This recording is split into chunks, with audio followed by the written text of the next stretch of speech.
Good morning. I know I'm starting stream like 10 minutes late. I am so sorry. Had a little bit of some technical issues. Whoops. But we fixed them. So hopefully stream will go smoothly today. Right now, I'm going to let you in a little bit on the plan for stream. We're going to fix some damage that was done. Let me move my water bottle.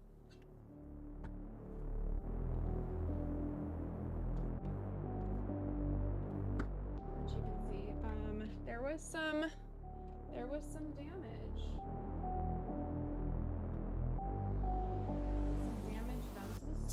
There was some damage done to the skirt. Hello, Alexandra. Good morning. There was some damage done to the skirt. It's a whole thing. Which I will get to, but I will say two things about the damage that was done to the skirt. One, thank goodness for the cosplay medics. And also thank goodness for my boyfriend who went with me, who was just like, okay, let's get you to the cosplay medics. Like, he didn't like belittle it or anything. He was like, okay, let's go. Let's get you to the cosplay medics. To summarize, this happened on the first day that I went to of the con. We had left ASEN, Anime Central. We had left Anime Central to go out and get some real food because I was getting like way overstimulated and really hungry. So we went, got food, and we're coming back to see the masquerade. And we were walking back into the convention center.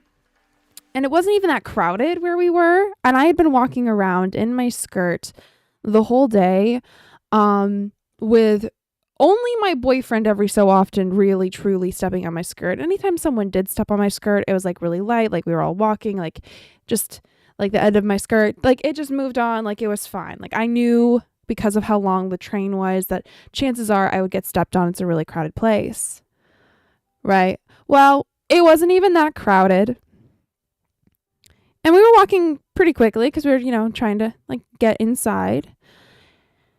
And I suddenly feel this, like I'm like being stopped from being moved and the back of my dress being torn, like my skirt being torn away from me. Someone stepped on my skirt so hard and like stayed with their foot on it, even though I was like continuing to walk. They said sorry and continued walking. I didn't even really get a glimpse of him, but I did hear his voice as he said sorry to me and like walked away. And I'm just like, what? So like it had ripped off this part had completely ripped off. It ripped in the area for like entertainment / content creation. So like the place in the convention center that they have set up with the video game stations and the like where they have like some of the live concerts, and also where they have set up like backdrops for photography, which I will go into more detail in my full video when I get to making that. We'll go into that. But they were there, two of them at the table, and she gave me some more like safety pins, pinned me up, and then we joined the line to go see the masquerade. There were so many amazing costumes. I'm blown away by people's creativity. So amazing. Before we had gotten in to the line for the masquerade, we did do like one more walk around the dealer hall, specifically the artist alley, and someone stopped and asked me to take photos of me, and it just like after the situation of having my skirt ripped and damaged, having someone be like, your outfit is just like so cool, made me feel a little bit better, but also made me like, I'm gonna cry I'm gonna cry. Too many emotions. So, I did stick within my budget. I was very, very good, considering the fact that I will be unemployed in exactly 10 days. I stuck within my budget, but yeah, that's what I planned for today. I'll show you some of the things that I got, and I will be mending the skirt. So yeah, that's the plan for today. Now that I got that out of the way, Alexandria, how are you doing this morning?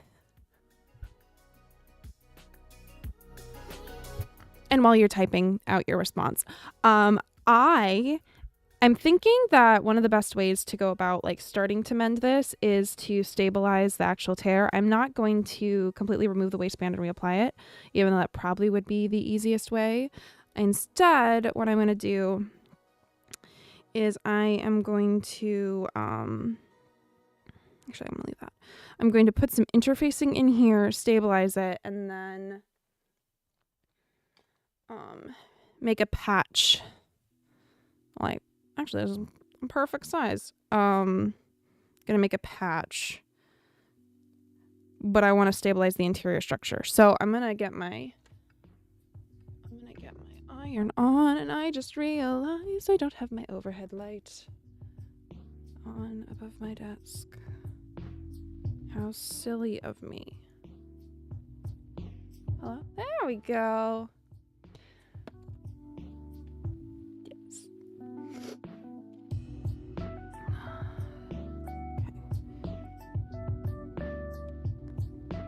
This is also why I do not throw away scraps of interfacing ever, because little pieces of interfacing can come in so handy.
Once I get this all mended and fixed, and it's not raining, I'm going to get some photos and pictures of it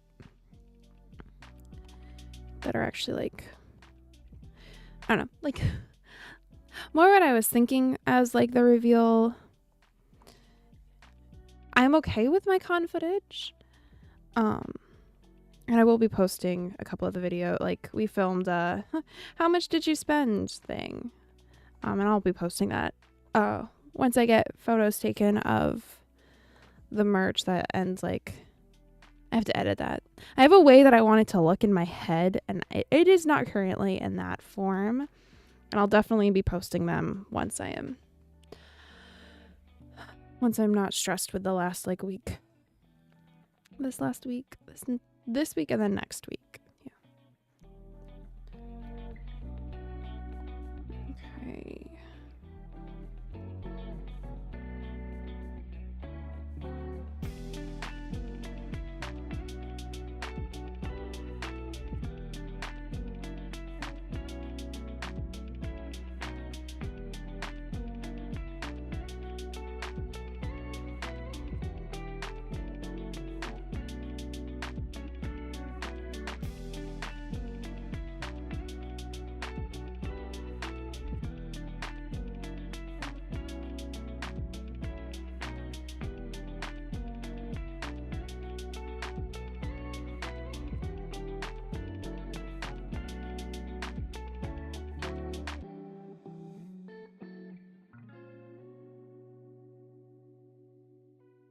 I also need to do some repair on my bag because, well, it's not really repair. It's more like fixing what I didn't fix before.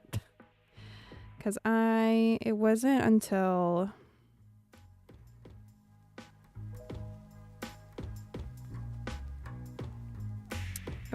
we were at the con that I realized I had missed a whole like section of attaching the lining for one of the pockets. So things were just falling into the main lining from the outside bow pocket.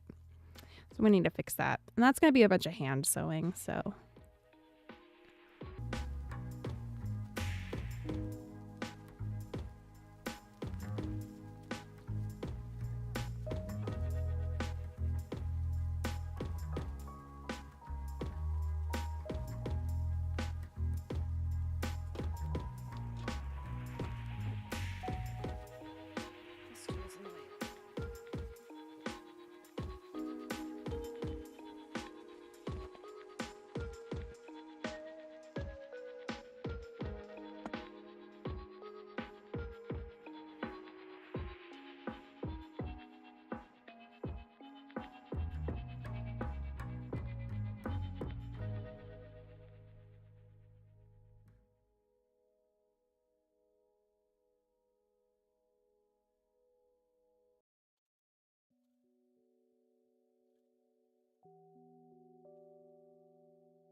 Secure. I think that's going to be pretty secure. Hopefully, fingers crossed.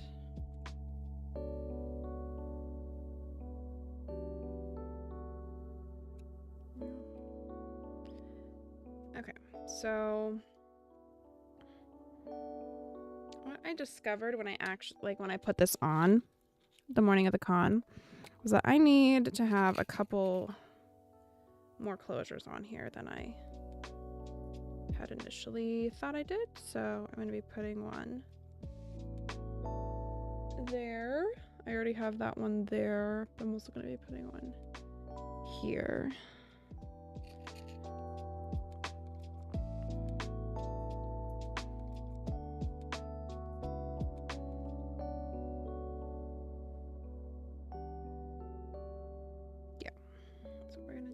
So we'll be doing some hand sewing, which means I need to find my sewing needle. I know I had one. I literally just saw it. And if it's disappeared.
I knew I pinned it in the right spot.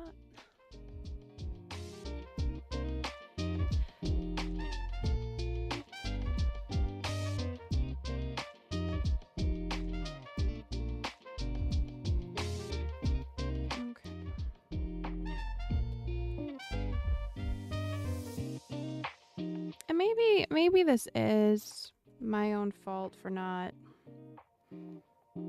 having interfacing in the waistband at all. The waistband didn't call for interfacing, so I didn't include it, but I don't know.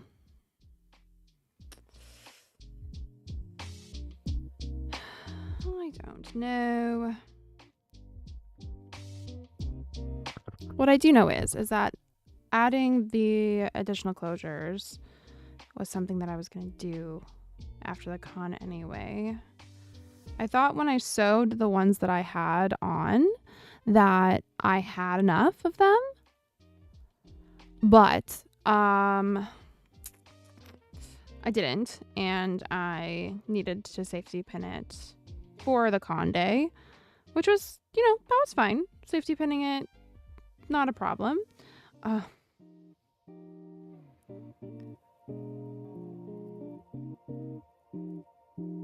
Someone ripping out the closures and the safety pins that I had put at the back. Problem.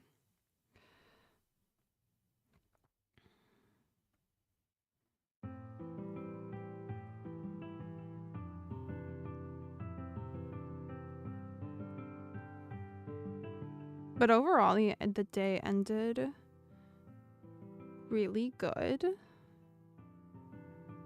I was proud of myself that I brought earplugs because, as one can imagine, the masquerade was incredibly loud.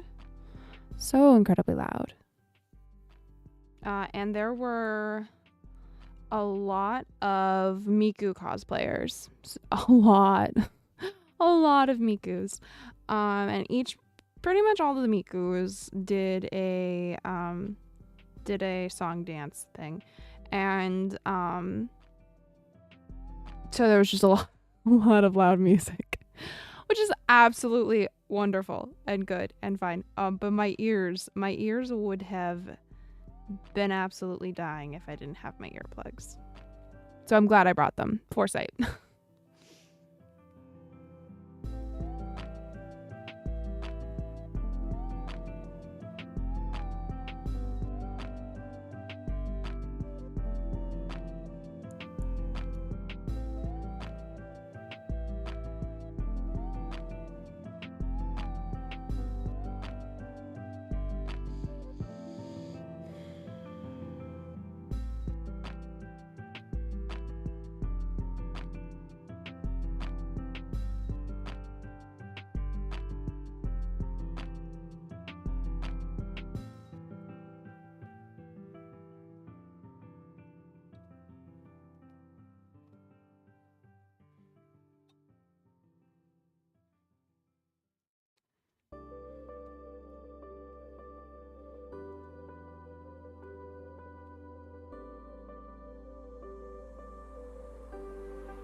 That's nice. They sewed that on with the invisible thread. That stuff's not cheap.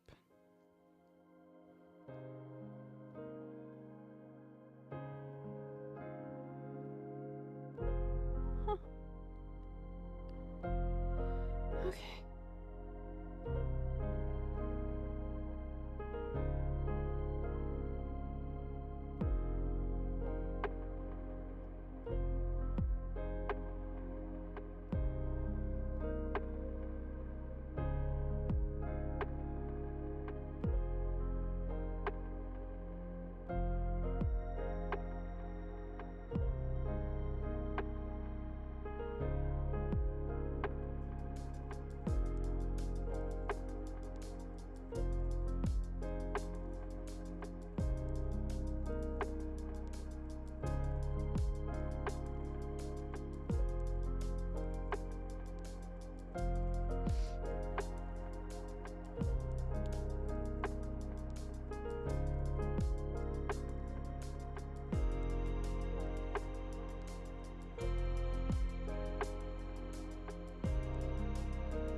One done.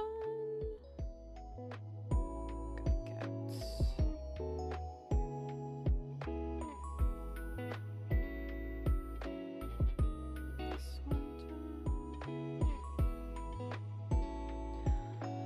Okay.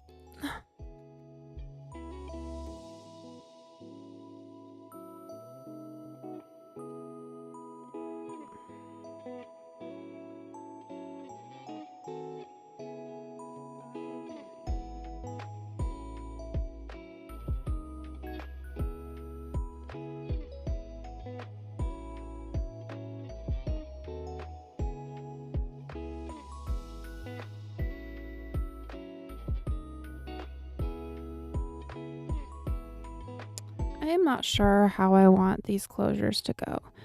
Do I want it to be where the hook parts are facing each other when they go into the loops? So if I were to have the hook this way,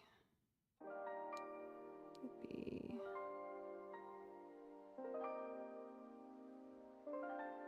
hook into this one.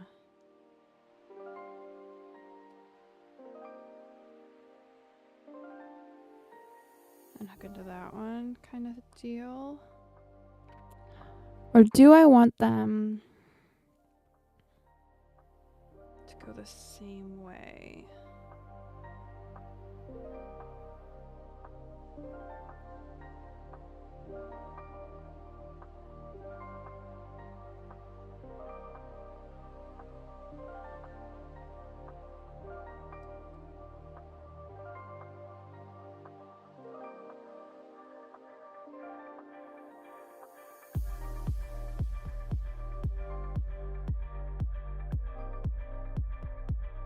think I want them to go the same way. Okay.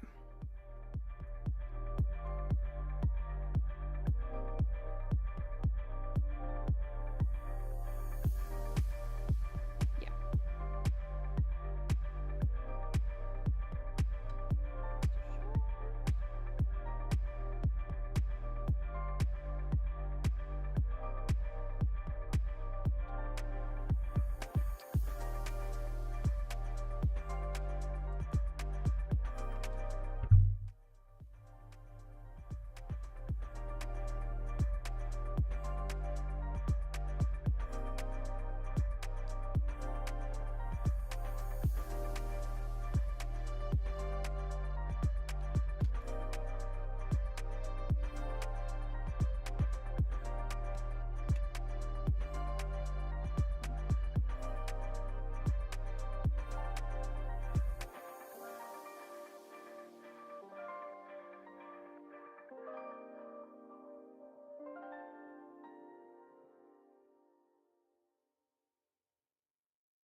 One thing I do have to say after walking around the con is I am absolutely obsessed with this silhouette. The silhouette of this dress, the way that I felt wearing it, the outfit, it wasn't a dress, it's a skirt and a shirt. The way I felt wearing it, absolutely obsessed. There is a high probability that I will make another. The likelihood of me making another one of these skirts is pretty high. The question is when and how much it's gonna cost me. Because I know I don't have enough of this material to make another identical. That'd be ridiculous. I have enough material I can make a vest. I can make a vest.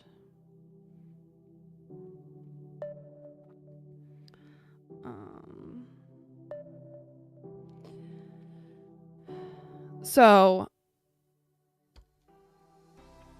we're on the same page. I'm making another one.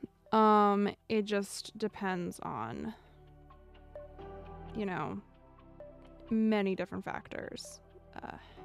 How much the material is gonna cost me financially, and what I am inspired by to make.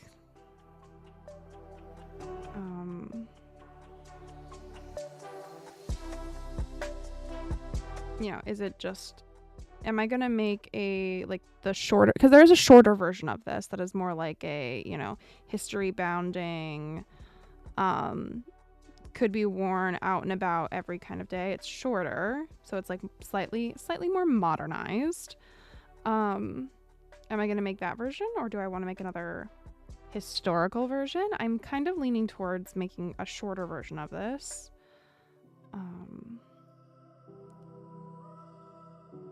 So I have something that I could wear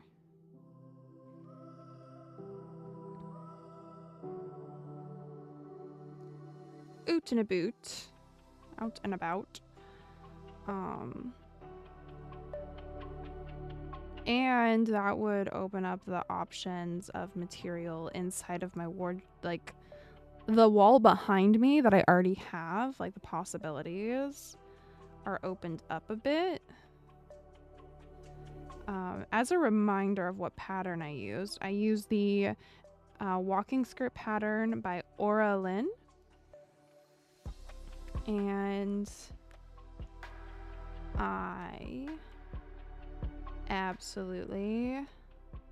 I've loved how easy it was to work with, like the directions, the pattern itself. I love how size inclusive the pattern is.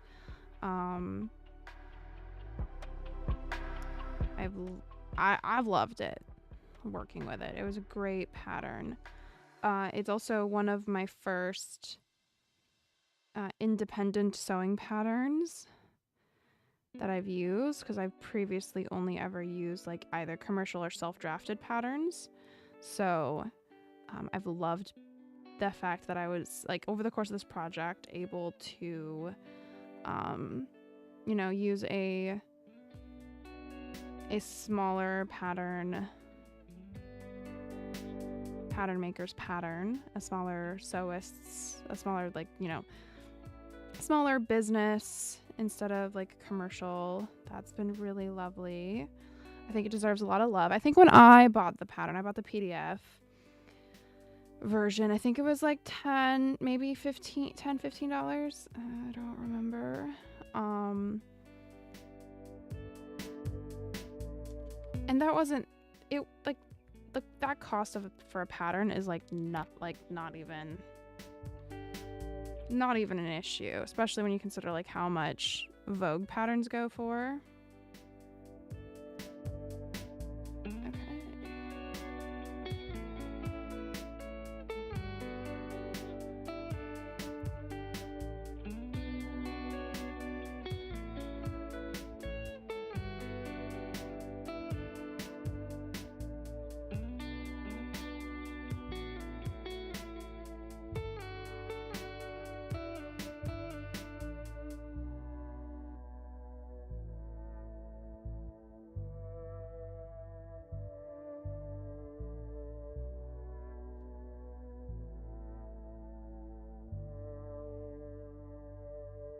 Oh, did I do that too? Oh, I did it too far away.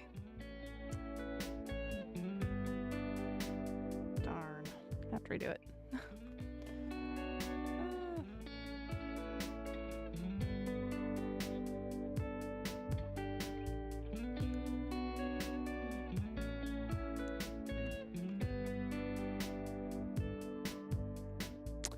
Should mark it with chalk.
So, I just thought of this. Before the skirt got stomped on,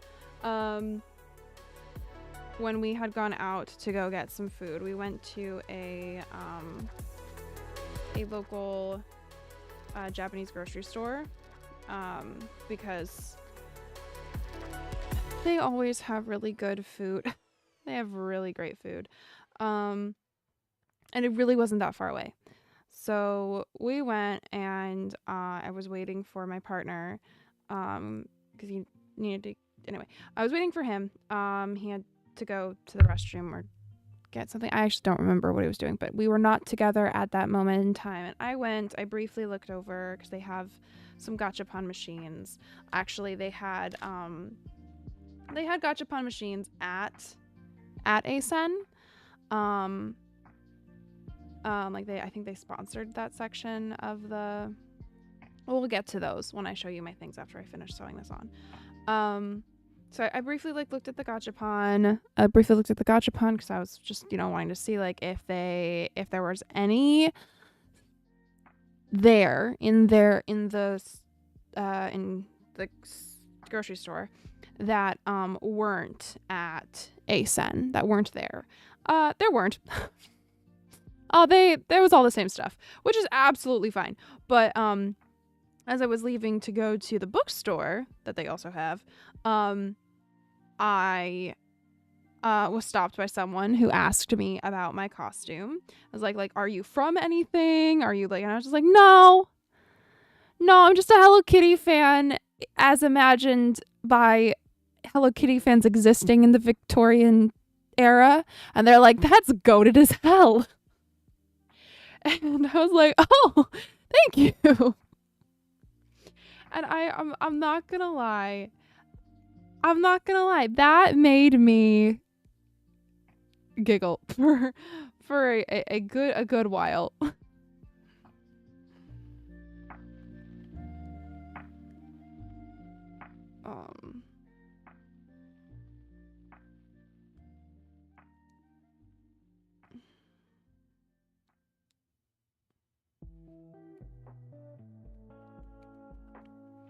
No, there were so many cosplayers for Dungeon Meshi. There were a lot more Dungeon Meshi cosplayers this year than there were last year. That is something that I noticed, and I was pretty happy about that. There were actually, okay, so last year I did my cottagecore Leafeon as imagined by, for me, imagining it as like the realm of Legends Arceus, right? That was my costume last year. It was Leafeon, Trainer, Legends Arceus, Cottagecore, all that jazz. There were at least 6 Cottagecore Pokemon this year, which I don't know how many there were last year, and I know for a fact that I am not the first person to come up with the idea of Cottagecore Pokemon. I know I'm not. I'm like the possibility of it being me, that is the one that inspired them, highly unlikely, except for the fact that there was one group that were like they were so cute. One of them was Bulbasaur, another was I think the Bulbasaur is and it's because I love grass types. The Bulbasaur is the one that I like remember so strongly. I think it was Bulbasaur, and there was a fire type there, and then there was a water type. I don't remember which fire type or water type was in that friend group. But I complimented them, and I was like, I love all of them. I love all of your costumes, and I really love your Bulbasaur. I did a Leafeon last year, and they're like, yeah, I remember you. And I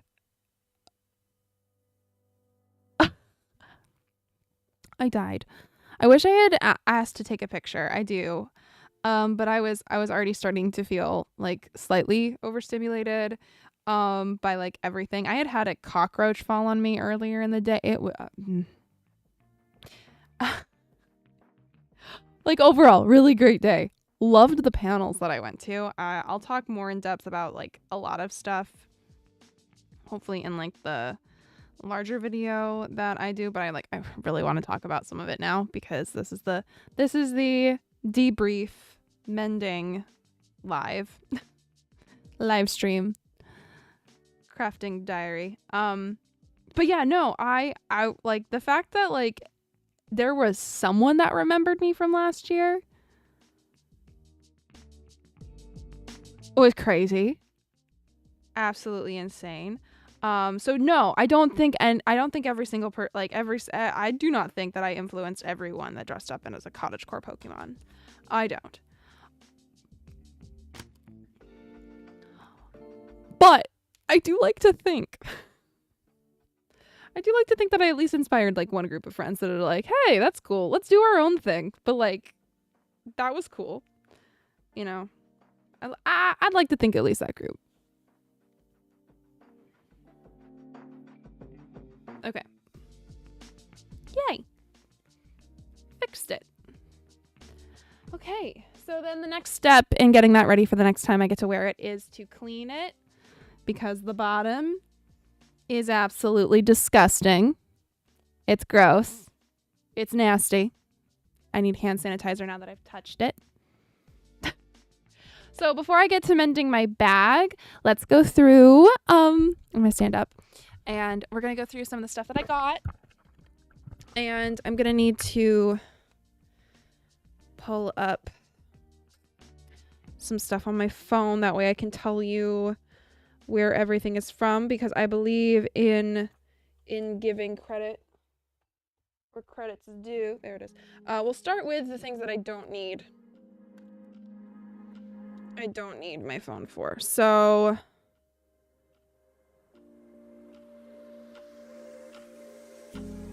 Oh, interesting. Huh. Okay, so we'll start with the gachapon. I spent $12 on the gachapon, which I believe was sponsored by the Japanese grocery store that I absolutely love. And if you're from the Chicagoland area, you'll know which one I'm talking about, Mitsuya. So... yeah, I love it. It is not nearby where I live, so it's always a trek to go, so I don't go that often. But I love it. So I spent $12. My main goal was the 2-pole little fox dog Sanrio characters. And I had a budget. My budget for the whole con as far as stuff that I could spend on myself. The budget that I could spend on myself, the budget did not exist when it came to things my brother asked me for, which I could not find. My brother only asked me for one thing and I couldn't find it. But like the budget did not exist for that. I mean, within reason, I don't think I could have spent over $100.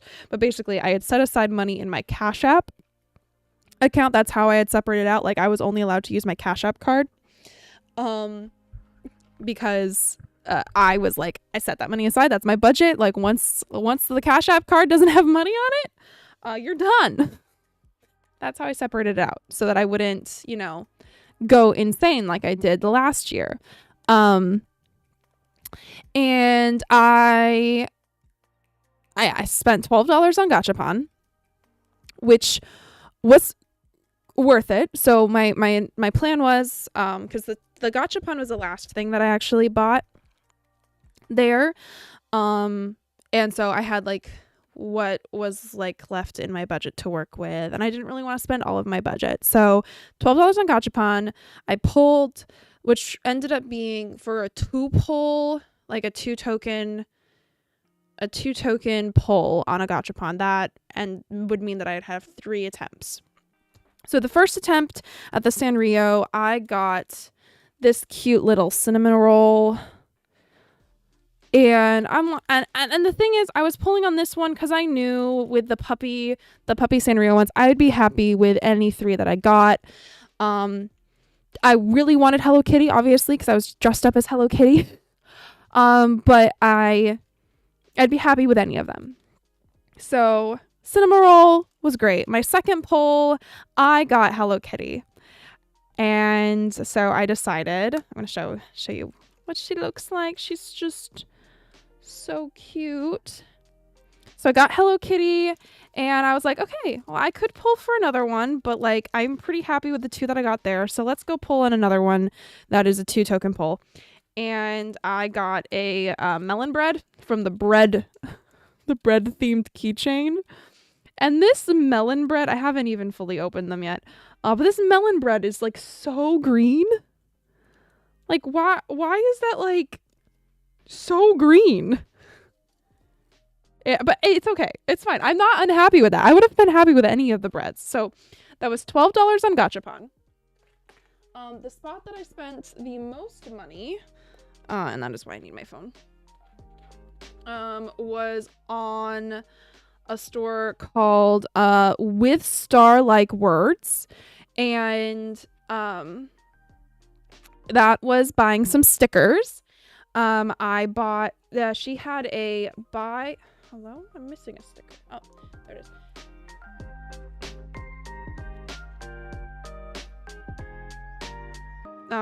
That is what it's coming up as, With Star-Like Words. But her stickers say AHCHOEUX Cafe.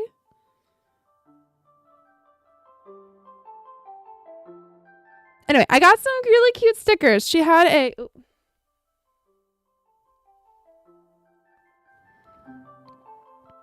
Anyway, she had some really cute bunny stickers. And she was doing a buy 4 get 1 free. So I got some for my boyfriend, and we've already traded out stickers. So I got these, and then he got some stickers from another shop for me. So we traded out some stickers. So I got some stickers, and that was like, I spent $22 on stickers. And then I got these rings from 2 different shops. I got one from Love Rain and Magical Muse. Magical Muse was, I spent $5.50 on this cute little mushroom house ring, which I think will be really It's just a really fun ring. It's really cutesy and fun. And then from the other shop, I got a little fuzzy little strawberry ring. Cute. Which I'll just put all of the rings on. They can fit on all my fingers. They're adjustable, which is nice. And then this cute little hat ring. So I just got some fun rings. Because, you know, rings are fun. And I don't have enough just really cutesy fun rings in my life. And they were within my budget. Can I get you off of my finger? Will you come off of my finger? Who knows? Who knows if it'll come off my finger? So yeah, I got some fun rings. And some stickers and some cute little gachapon. And cute little Mothman, but I didn't buy this one. Didn't come out of my budget. In total I had like $70, $75 that I could spend. That was my budget for myself. I only spent $46.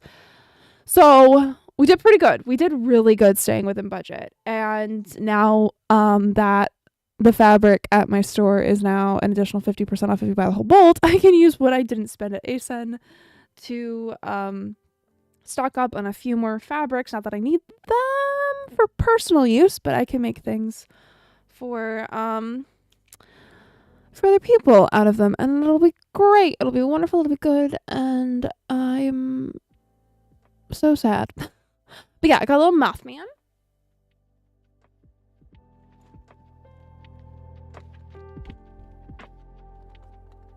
It's so cute.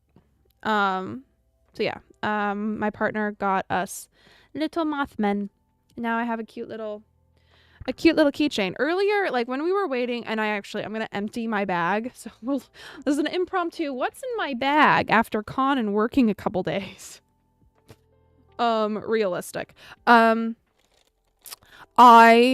When we were at the con, I saw someone walking in, like they were like one of the shop owners, or the shop people running the shops, in the artist alley. They were walking into the artist alley like before the doors had like fully opened, so they had to have worked there. And they had the cutest Labubu. The Labubu was dressed in the cutest outfit, and I was like, man, like I normally I don't really get the Labubu hype, but when I saw that Labubu on that person's bag with how cute that outfit was, I became obsessed immediately. I was like, no. I have not been influenced by literally anybody else, but that Labubu, that outfit, that's so cute. I'm not saying that I'm not ever going to get a Labubu or a Lafufu. But what I am saying is that it's going to be a while before I do, because I'm about to make some super cute clothing for this little Mothman. And that's just going to be good enough for me. For until I get a job. Because what are you telling? Like, I could make him such a cute little hat. Anyway, let's go through my bag.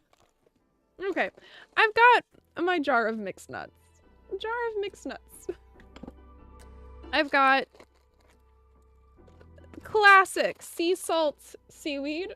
Okay, there's gonna be a lot of snacks, guys. I am gonna warn you. Okay, I've got my bag of like essentials. By essentials, I mean I've got a pen, a pencil, a nail oil, nail file, a nail glue, lotion, my headphones. I've got my earplugs. I've got hand sanitizer. I've got another fingernail file. I've got another nail oil. I got like a couple lip products, and then hand salve because my hands like these are my essentials. This is the thing that like moves from bag to bag. It had gotten a bit out of hand where I had this and this for a while, like just lip products in here. Oh, there's also deodorant in here. Did I miss that? There is a deodorant in here. Yeah, mini deodorant. But no, we've gotten back down to just the bare essentials. I say bare essentials, but like that's basically That's what I need. I have another pen though. Where's the Hello Kitty charm? There was a Hello Kitty charm on this pen.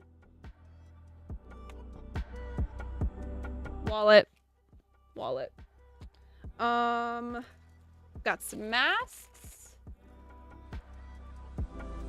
Okay, we're gonna ibuprofen. And we've got some pineapple juice and apple juice and a journal. This is what I took notes on. This is the journal that I scripted out my my life. No. I scripted, there's so much blank space. I scripted out my Legends Arceus video in this notebook. And now I'm like starting to script out my my video for this. Oh, I've got some little Hello Kitty cake toppers from... I'm cleaning out my stuff at work, and oh, there's the charm. Thank goodness. I thought I lost you at the con. That would have been disastrous. There we go. It wouldn't have been disastrous. I've got some of the Bob's PJs, the superior flavor strawberry, but got a bunch of those. Oh, we've got another cute little cake topper. That is trash. I couldn't find a trash can, so some gum. This is a receipt from the convention center paying for parking. Basically, I told my boyfriend, I was just like, okay, like, you're paying for parking one day and I am paying for parking the next day. And he was like, okay, I mean, if you want to. And then I forgot about it until we were there about to pay for our parking the second day. And I was like, oh, wait, I said I would pay for it. And he was like, you don't have to. And I was like, no. I said I would. So I'm going to. Okay. Oh, gum. Sunglasses that are not great. We've got some chocolate. And then the fact that the part that I need to fix, the holes. The holes, okay. I've got another pair of sunglasses. I've got a hair flower. What else? So I don't get anything trapped in here. Some more sandwiches and my Band-Aids.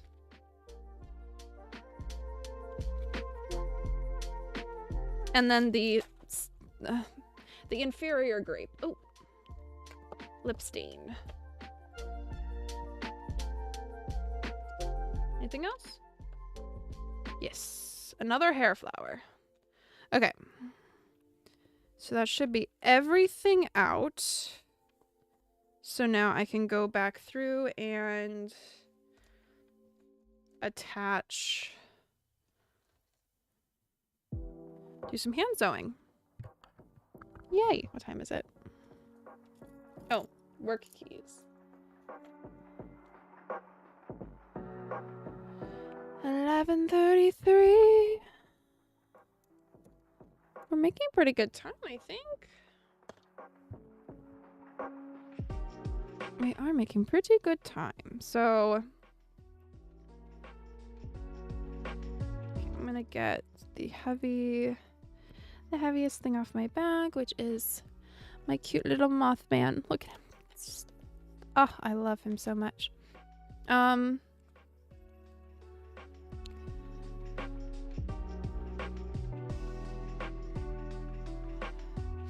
Oh, there were a couple people that I saw, but like one in particular. There's always people at cons wearing Joanne aprons. I think that's like a pretty like standard, you know, costume, like for people that like aren't like don't have like like they're for their casual costume, you know. Especially if you formerly worked at a Joanne Fabrics for any length of time. And I saw someone that dressed up in an apron with a name tag and everything, and they had a little halo on their head. And I was like, oh my gosh, I need a picture. So I got a picture of them. I was like, oh my gosh, I also have worked for this company. Okay, let's see. How can I go about getting this sewn in the easiest way possible? I turn this inside out. Okay. Let's see.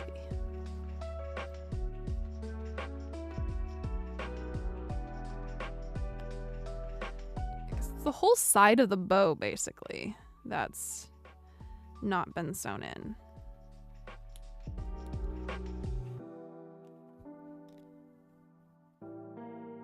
Okay, so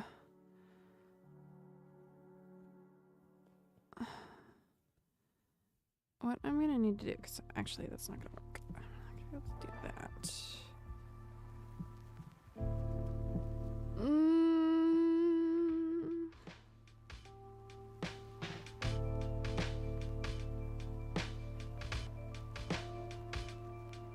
Sure, we'll do that. This is gonna just be good enough for me. And the next time I make one of these, we're going to fix this this is a construction note that I need to fix. Is that Joanne's security system calling me? It is. No. I can't wait till I can not receive that phone call. Oh. It's just an automated message, and it's like it's silly.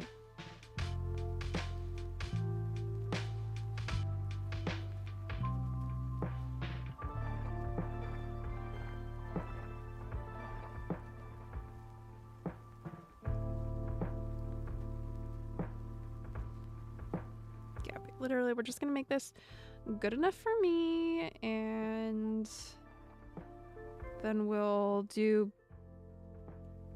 I'm gonna make another one of these at some point this summer, I think.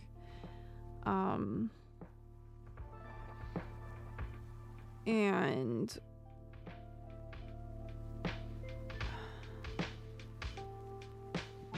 because I'm gonna need to like if I want to draft this as a pattern and like do a couple different sizes, I'm gonna have to make a bunch of different like tests of the like versions of this, basically, to work out some of the kinks in the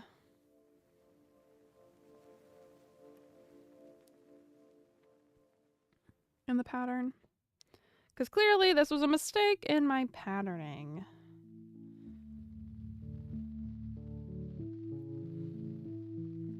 Because this should not have happened.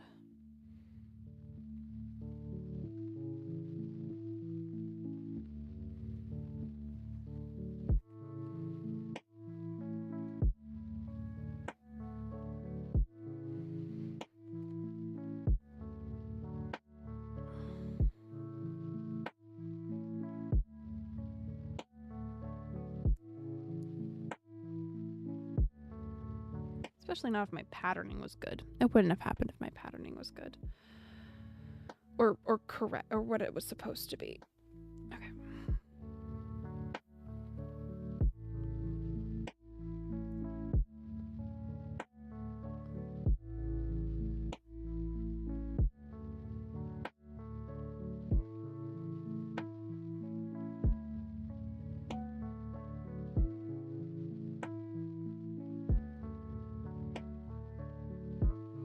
No, but okay, so one other thing that I want to note about like the artist alley and the like some of the differences, and I'm gonna see if I'm able to go into more detail in my larger video. I'm just gonna like I want to see if like there's any other like discussion about it, because in last year was, I think, like I said in my, did I say this in my other video? Was my first time going to ASEN. It was my first time going to an anime convention, actually. And my first time doing a costume. But um with this year, the differences that I saw were like they actually allowed, like you saw, I bought stickers. Last year they did not allow stickers. Stickers were not something that was allowed to be sold in Artist Alley or in the vendor hall. People weren't, like there weren't stickers. Like stickers were just something that was not allowed. And that, from what I remember hearing last year, was a rule put out by the venue. The venue would not allow stickers to be sold because people would buy stickers and put them on the venue's property, and basically defacing property by doing that. And I saw a bit of that this year. There were stickers placed places that like stickers should not be, and I'm sure the venue is going to not be happy about that. But it is interesting. I'm fairly certain the reason why stickers were allowed to be sold this year is because there were probably, and I don't know this for a fact, I'll have to do some research into it. To see if this is like true, like if anyone else is like talking about it. But there were probably a lot of people that would have been vending that have had difficulty. Like I know for a fact that there are people that had difficulty getting inventory for these shows, the cons, because of the tariffs. And they probably were like, we are going to have to not be there if we can't sell stickers because we won't have any inventory at all. Or we'll have very limited inventory to the point where it's not going to be worth it to us to be there, and we'll have to pull out. Because I could tell that the vendor hall, not Artist Alley, the vendor hall was a lot sparser than it was last year. There were especially from the perspective of like the amount of inventory that the importers had was a lot smaller than last year. And that's not too surprising, right? Like the importers, their thing is importing stuff.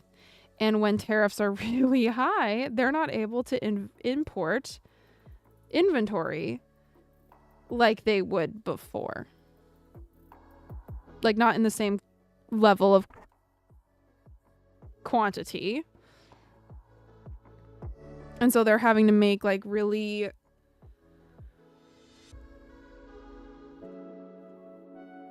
they're having to make a lot of choices on like, how much product to bring to what events to like offset the cost of the fact that they're like, some of them probably booked out these cons like way in advance, and they're going to need to at least like recoup their table fee if they couldn't,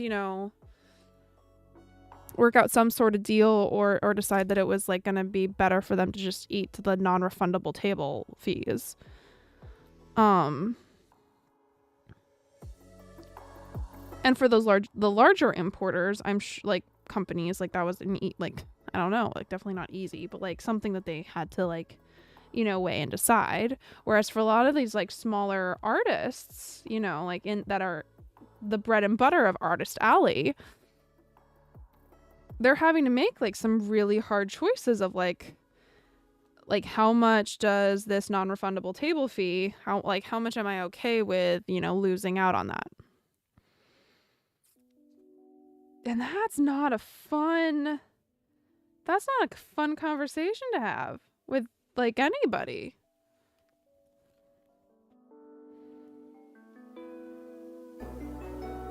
Yeah. Wild. Anyway, so yeah, I'm not at all surprised that Artist Alley and the vendor hall like looked like that. I was kind of surprised to see seeing how many stickers were there, because like again, like last year, no stickers allowed. But like I I happily spend my money on stickers.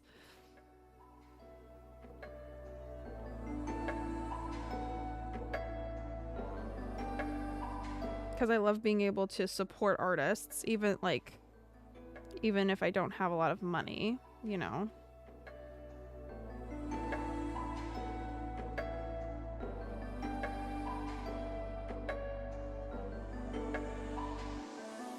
But yeah, it'll be interesting. It'll be interesting to see how like the rest of the summer goes for like these conventions, and how the vendor halls like continue to like change and evolve as like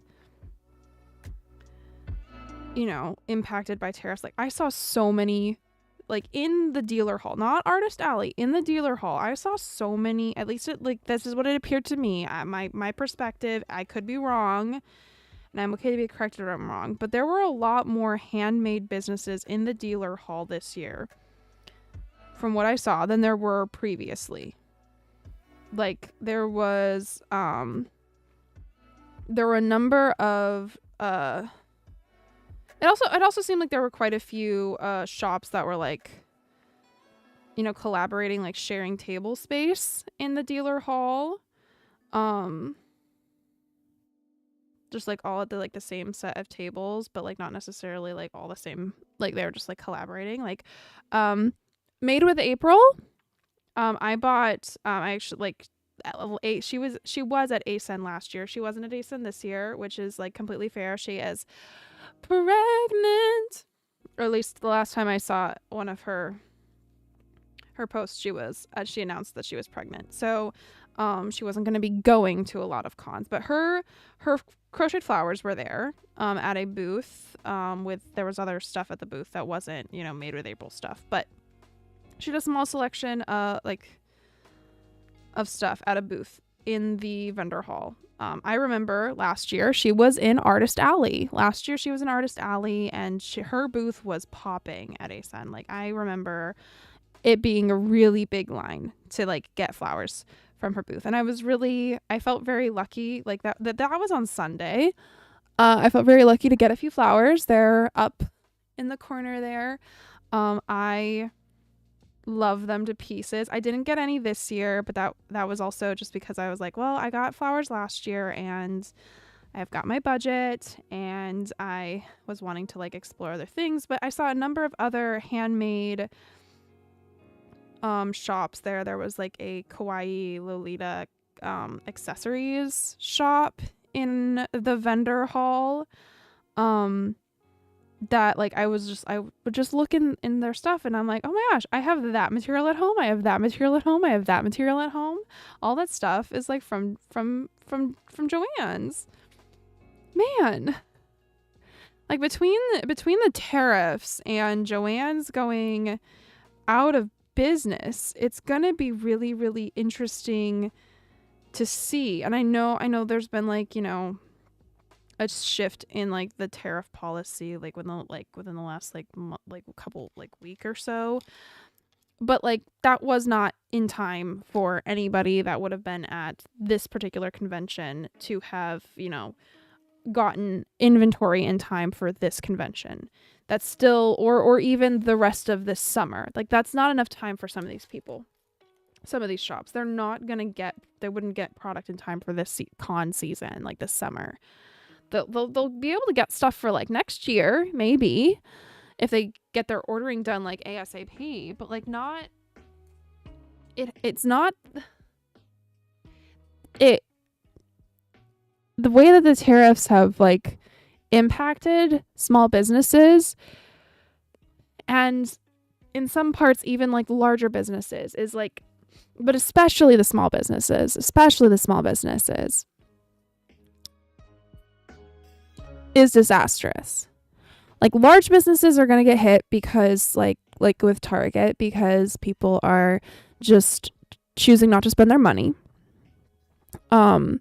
with companies that don't align with their values, and they're also choosing to just spend their money on like not excess like things that like they just don't need, and that also hit small businesses because like there are small businesses that do provide like amazing resources and things that people do need.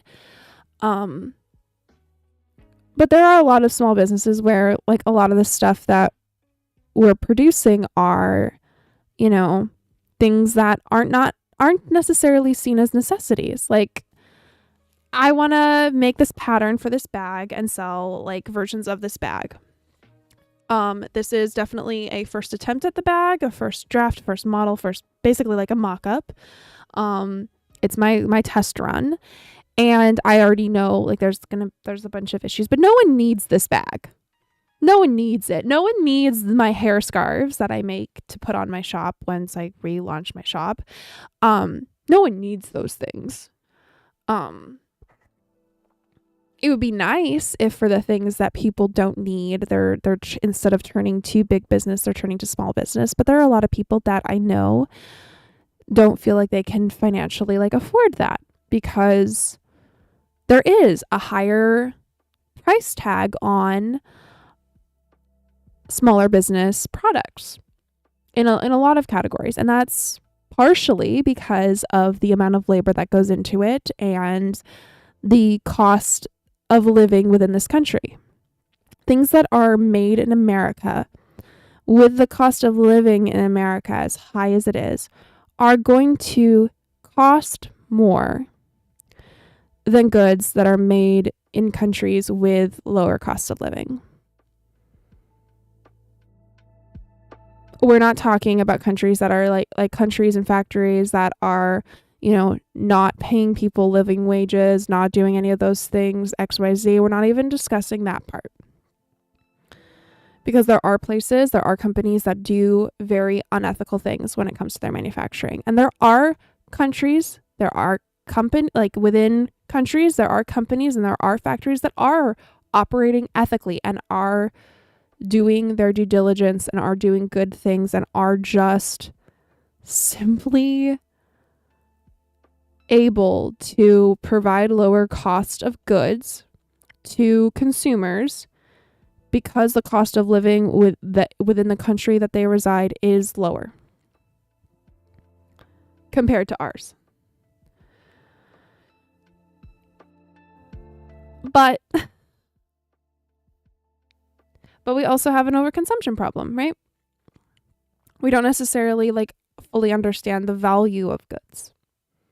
So when we're in a time where people are seeing the cost of things like go so incredibly high, are choosing to shop less for things that they don't need, are choosing to just shop for things that they do need, and are being more selective with how they choose to buy things that like are not necessarily seen as necessities, that's going to hurt some big business. And that might be a boom for small business, but it is going to hurt a lot of small businesses too. Like often a lot more because they don't have as much of a safety net around them.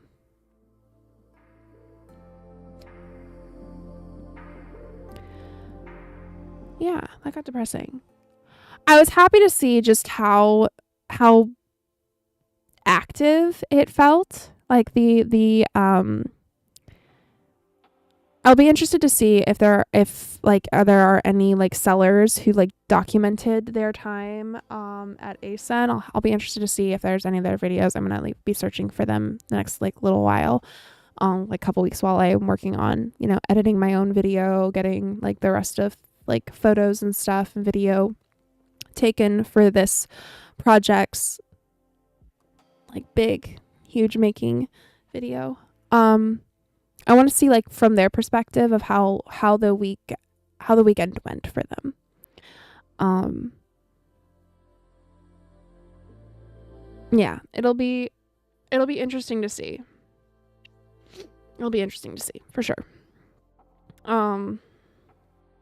Okay. So, we're going to repack my bag and hopefully not in a way that's going to overload it. I love this little Mothman so much.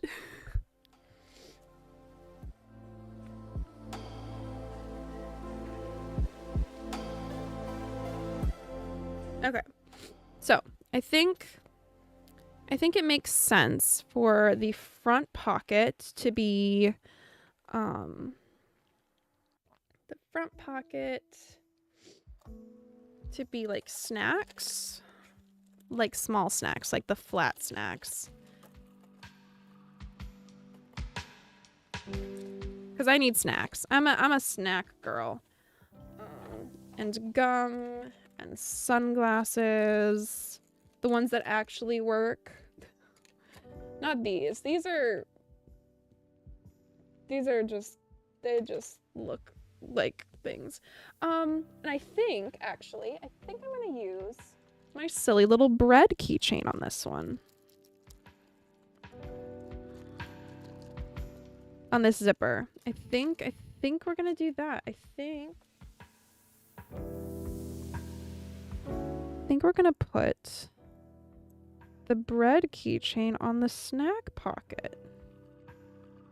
Use that as like a little pull. Will that stick through the zipper pull? It might not. I might have to use a D-ring or a ring of some kind. Maybe it'll fit through that. Yeah, it'll fit through that one. Okay. We got it.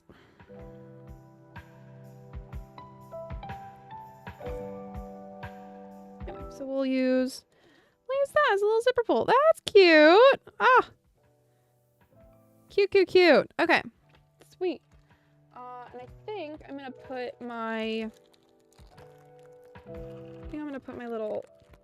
little figurines on my windowsill. I love little figurines.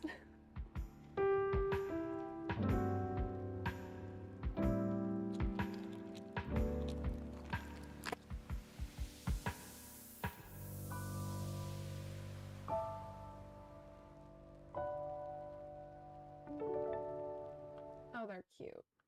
Oh, they're so cute. Oh, yay. Okay, so we've got that. Okay, so the flat snacks are in the front pocket. Okay, so big pocket. Gonna get our essentials bag. We're gonna get our seaweed snacks. Wallet.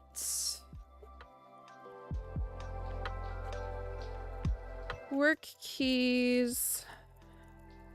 I have this little loop in here that I am going to attach my work keys to so that I don't lose them inside my bag. My band-aids. That in there. My masks. I need some extra max. My jar of mixed nuts. And then my different drinks. And my ibuprofen will go in there. And my battery pack. And we'll also put my journal so that my notebook so I can write down, but continue working on the script. And I think we're good. I think that's everything that was in here. And we'll just zip that up. Talk about the other keychains that I have on here. These were both made by like some of my coworkers.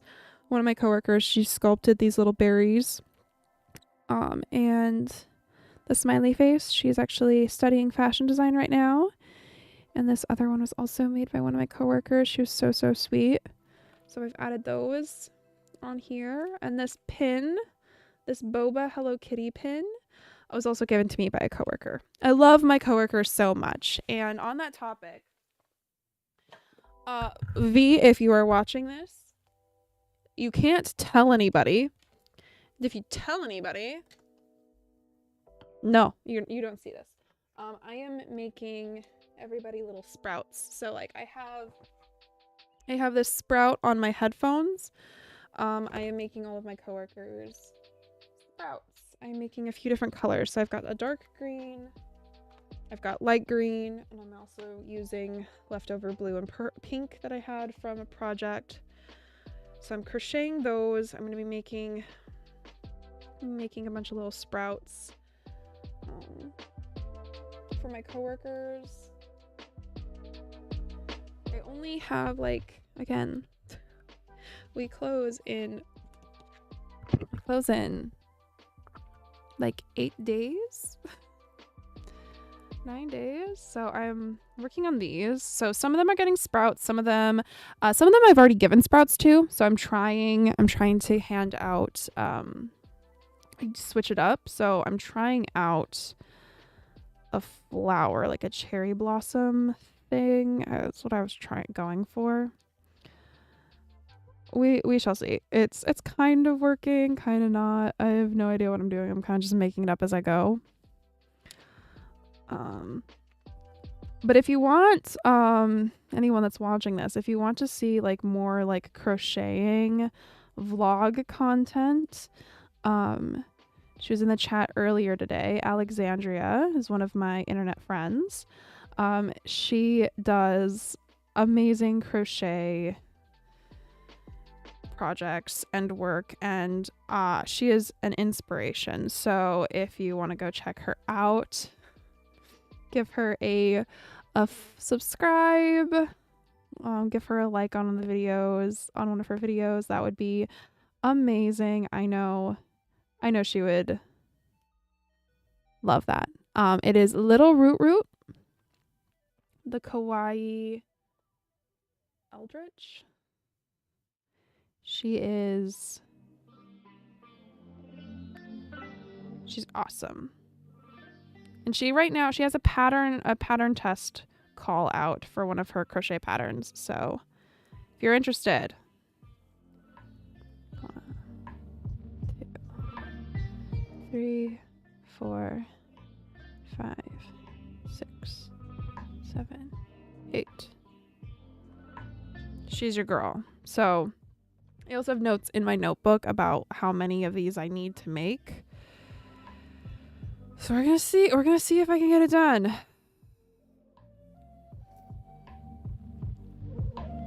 Let's see if I can get it done in time. I'm hoping that I can. So if I don't, it's gonna be really frustrating for me. But so right now, with the whole, in one of my last streams, I was talking about the whole Infinity Nikki drama with the update, and how I didn't think it was that big of a deal, but then I respected that my experience with the game is not the experience that everybody else is having, and that with the amount of people that are reporting glitches, the way that they're the glitches are being reported, that's not a great thing. But that I felt as though some people were just blowing it out of proportion. Well, I reserve the right to change my opinion. Every single time. I reserve that right. I can always change my mind. I can change my opinion on things. I can reevaluate things, And my mind has been changed about Infinity Nikki, and it's not because of it's not because of watching other people's videos, even though I did watch other people's videos. It is because of the fact that there is just so much potential that this game has, that it feels as being completely squandered. And it's not just because of other people's videos. Absolutely, the video calling out the fact that there was a complete retcon, I was like, oh dang, I didn't know that, right? Um, and the amount of glitches that people are experiencing. I've experienced a few of those glitches too, and luckily, thankfully for me, it hasn't been like the game ending. I haven't experienced the game ending glitches. Um, but I have experienced glitches where things are like really annoying. The thing that like really turned me off of like this newest update has been the Sea of Stars, actually. Like beyond, that initial the initial opening, like getting forced into that, not being able to do anything else, like that. Yeah, I could live with it. That was fine. That was a choice that was made, and I could live with that. But the way that the Sea of Stars has felt so incredibly empty, and like there's nothing there. Like there's nothing there. Even if I were to like explore it with somebody else, there's nothing there. And I don't want to compare it because again the games are in no way similar. But Sky Children of Light is a game that I really enjoy. It is similar to the idea of, like the open world Infinity Nikki aspect, in that there is a way to play the game that is free to play and you don't really miss out on all that much. But then there is a paid element to the game, right? And that you've got your free to play players, you've got your like that aspect is about where the similarities end. Sky Children of Light is, in my opinion, a really cozy semi-open world exploration game, adventure game. You fly around, you do puzzles. So oftentimes you do have to collaborate with other players, other random NPCs, and the Sea of Stars feels to me very similar to Sky Children of Light, in that it was supposed to be one of like the Sky Children of Light, the landing areas for the maps. Like each area in the world has its own little, like, I don't want to call them a lobby, but basically like its own little lobby area where the player like starts out the adventure, like a save point. It's where they come back when they load into that particular like spot in the world. Every single time, pretty much every single time. That's where they'll start out. And it's also one of the places you can see, the photo shoot areas that other players have left behind. You can see the like foggy ghost silhouettes of other players and the server like roaming around. And it's where you can meet up with your friends as you go off and you explore the rest of the world, that place. The Sea of Stars feels like that. But the difference is that there's a bunch more stuff to explore in Sky Children of Light's little lobby areas, which I'm just going to call it the lobby areas, than there is in the Sea of Stars. The Sea of Stars feels dead. And if that's the point, if it's the point that the Sea of Stars is to feel dead, then congratulations, you've got it. But it's really difficult to want to like do, the dual playing mode, right? For people who would rather solo play. in the game, in a atmosphere that just doesn't feel full of life. Even in the place in, spoiler if you haven't played,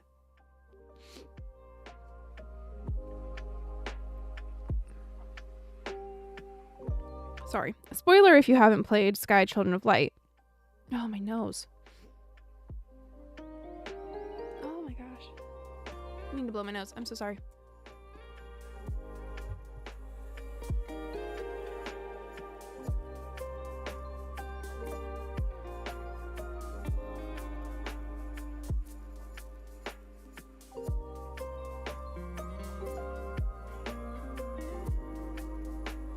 Spoiler if you haven't played Sky Children of Light. But even in the space that is supposed to feel the most devoid of life, even those spaces, you're able to collaborate. Like you have the feeling of like collaboration with like other random players. You know, you can go and you can help them out. You can join hands with them. You can like, and there is that collaborative aspect. Infinity Nikki doesn't really like that. It just doesn't feel the same. It doesn't. It feels so lifeless. And like just something to, you know, another thing to check boxes off of in the game. And I guess that's part of the point, you know. They're wanting to keep players in the game as long as possible, so they're creating more dailies. But the way to keep players in the game longer truly would be to just give them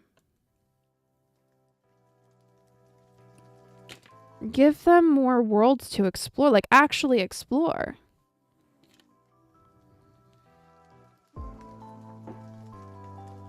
But I don't know. I don't know. Oh, that's cute. Okay. Little flower. Okay, cute. Okay. The flower thing kind of works. I need to do something about the petals, though.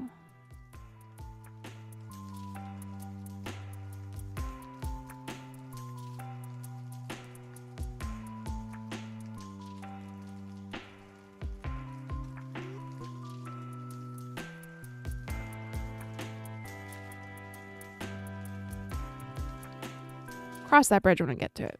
We need to make another flower.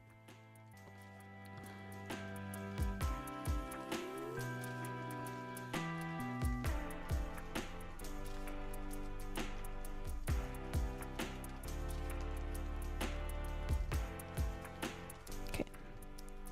I start with a slip knot. And then I chain. I make little chains until I feel like it's good.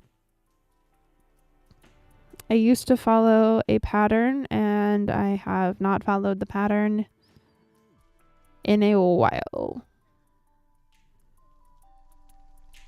I go based off of vibes at this point. The only time where like I do like follow a pattern is when I'm creating the petals or leaves, depending on which thing I'm doing, if I'm doing the sprout or the flower.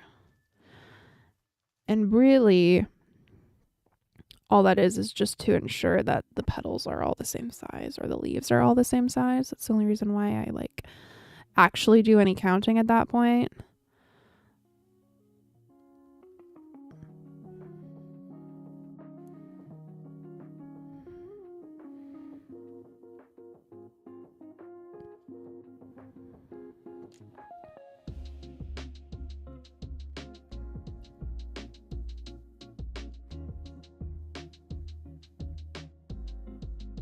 Okay, how does that feel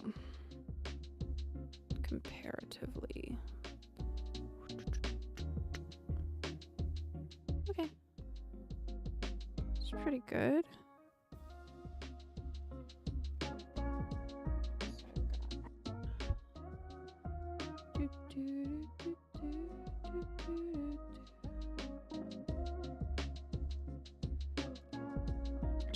make sure I at least have 8 down from my hook. So 1, 2, 3, 4, 5, 6, 7, 8. I'm good. Great. Super. Okay, so done for the petals, for the flowers. I skip the first stitch below my hook. I do a half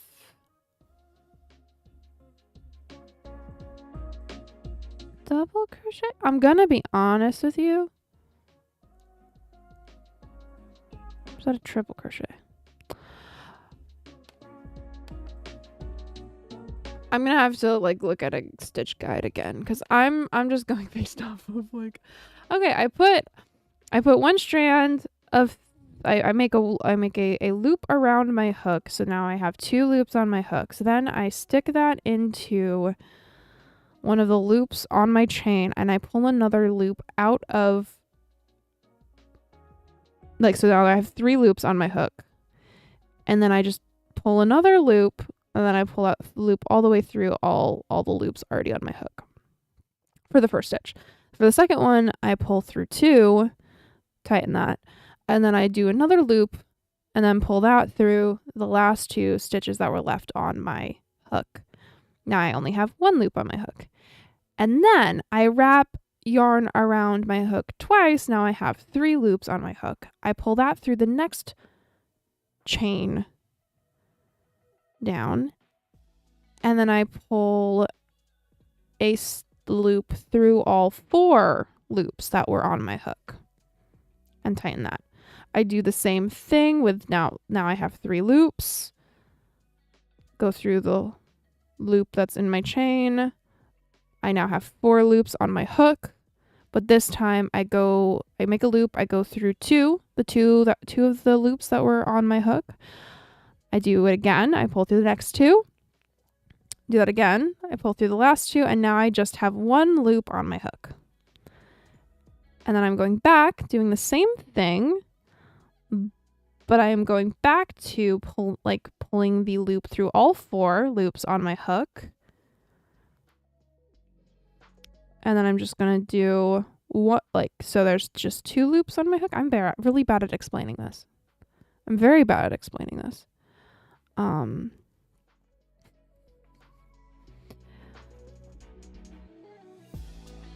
this is basically what I do. I go through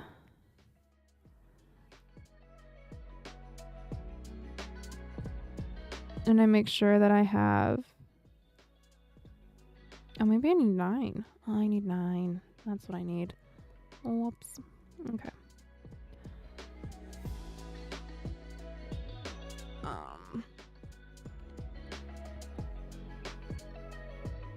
And that is what I do. And I will repeat for the flowers, I will repeat the back and forth going up and down the sides of the petal, copying as best as I can the stitch order that I've done. For the flower, I will do that 5 times. For the sprouts, I'll only do that twice because they only need 2 petals for the sprout. And that is what I do for these things. So I gotta get a bunch of these made.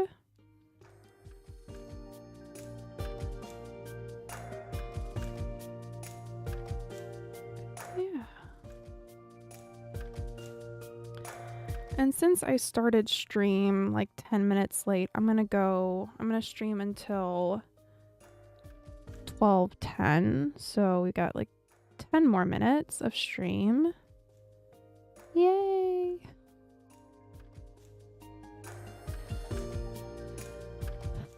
Yeah. No, overall, the con was a really great time. I am really happy that I went. I got to see all the things that I wanted to see and ran into some friends. It was so fun.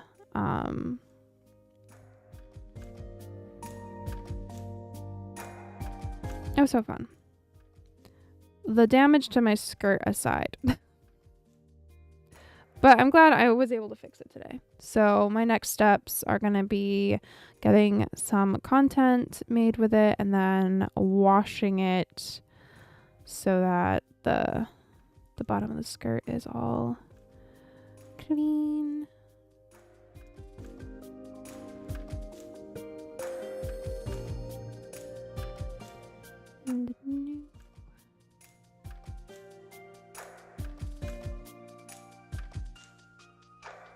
Okay, so 1, 2, 3, 4, 5, 6, 7, 8, 9. Okay.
Okay, so I've gotten 2 petals done on the next flower. We're gonna keep plugging away on that because I'm gonna have to have that done by like beginning of next week. I decided to do this last minute. This is fine. So, yeah, I will probably be back here next Wednesday streaming. Yeah, Wednesday is going to be the second to last day of my store being open. Thursday is our last day of next week actually being open to the public. And then Friday is a cleaning day. So, yeah, but I'll be back here on Wednesday. So we'll probably do some cleaning on stream, organizing my craft room space. Probably I'll go through, I'll show you some of the stuff that I bought from the store. Just hang out. I'll probably do a stream on I won't do a stream this Sunday because of work and other stuff going on Sunday. So the Sunday after my store closes, I'll probably do a gaming stream. We will see if it is of what game I end up streaming. I might try and do something else besides Hello Kitty. I had planned on after the store was closed on the 29th is our last day. Yeah, I was planning on after the store closed to do some Infinity Nikki streams, but because of the state of the game right now and with the ongoing like boycotts, I am currently I'm operating with the game because I paid for the monthly gift before this all happened. I am logging in so that I am getting the diamonds. I'm not wasting the money that I already spent in the game. I have about 8 days left on my monthly gift as well. So funny how that has worked out. But once my monthly gift is gone, I am not planning until like things have changed and things have demonstrated that they're changing. I'm not planning on spending. I'm also going to be out of work, but I'm not planning on spending any more real world money in the game for a long time. So I did not buy the battle pass. I didn't spend money on the battle pass. I'm just logging in every day to get my monthly gift thing done, and then I don't spend that much time in the game. Yeah, I don't know. I was hoping to be able to do some Infinity Nikki streaming. I haven't fully decided yet. We'll see. Wednesday might be another sewing / organization day. Sunday the 1st. It'll be the 1st of June. So we'll see. But my plan right now is next Wednesday, I'll be here. I'll be in my craft room. We'll be doing some organizing, some cleaning, some resetting, and we'll work out some of the plans for the future. Yeah, that'll be what it is. Thank you for joining me today. If you're joining on the replay, I am so happy that you're here. Thank you so much. I appreciate every single one of you. Alexandria, thank you for being in the stream, in the chat. And I will see you all. I'll see you all next week. Take care.